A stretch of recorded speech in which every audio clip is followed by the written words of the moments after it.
Tonight we have a story about a controversial treatment for cancer invented by a Winnipeg doctor. It's not new. In fact, Dr. John Davidson used it on hundreds of patients decades ago. What is new is that some 50 years after the doctor's death, more than half a century after his theories were dismissed as quackery, scientists are rekindling the flame of his research. With more on the legendary cancer doctor, here's CTV's medical specialist, Avis Fabro.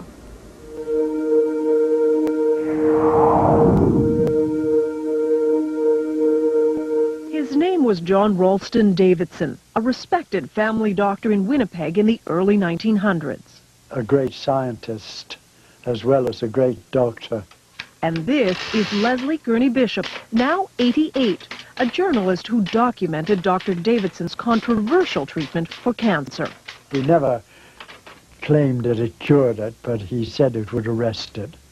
Davidson spent years studying cancer, writing medical articles on his theories, which in hindsight were remarkable for his time. The doctor described cancer as a dietary deficiency, so he added generous amounts of vitamins to the patient's diet. But he also said it was critical to boost the patient's own defenses against cancer.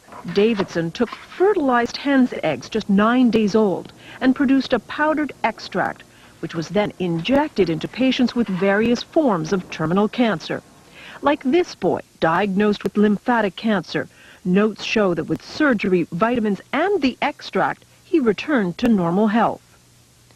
Over the years, Dr. Davidson treated hundreds of cancer patients. They all said, the ones I interviewed, all said that it had benefited them tremendously. Some said they were cured. Ruth Burke's father was one of Davidson's more famous patients. Harry Leader, the Member of Parliament for Portage-la Prairie, had been diagnosed with terminal bowel cancer by the Mayo Clinic in the U.S. But under Davidson's treatment, he improved. It was controversial scientifically, but that really didn't affect Dad. He believed in it. But Davidson's medical colleagues thought the treatment was useless and repeatedly refused him research money. It's as though they'd been instructed by somebody, well, just tear him up, just tear him up. And they did. Frustrated with the lack of support, Harry Leader, with his own good health as proof, took Davidson's pleas for funding straight to Ottawa in 1944, directly to Prime Minister Mackenzie King. He never wanted any publicity from this. He simply wanted help for this man whom he felt could help humanity. The Prime Minister refused to fund Davidson's work. The doctor died 4 years later. He would die pretty well of a broken heart, if you know what I mean, because he had not been recognized. His cancer treatment thought to have died with him. But then 6 years ago, the treatment was rediscovered by a Toronto company. It hired researchers at Dalhousie University to test the theory. Could these embryonic chicken cells really be a cancer treatment? When research began, there was excitement. Davidson's extract, in many ways, could be a cancer vaccine.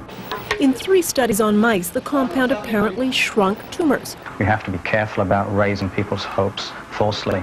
Jonathan Blay is one of the researchers looking at Dr. Davidson's extract. Davidson's extract, in many ways, could be a cancer vaccine.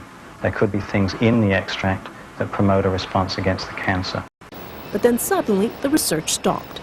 The then owners of the extract had financial problems. They stopped paying the researchers. Dalhousie was out some $60,000 and halted the experiments. The university would be interested in continuing the work because the results were very promising. But for nearly 5 years now, the capsules have simply laid on the shelf. One could easily walk away from and say, to heck with it. But would we be leaving behind something that could potentially have significant impact for large numbers of people? But if there are no takers soon, the venture will die. A darn shame, says Dr. Bain, because we still won't have the answer. Was Dr. Davidson right?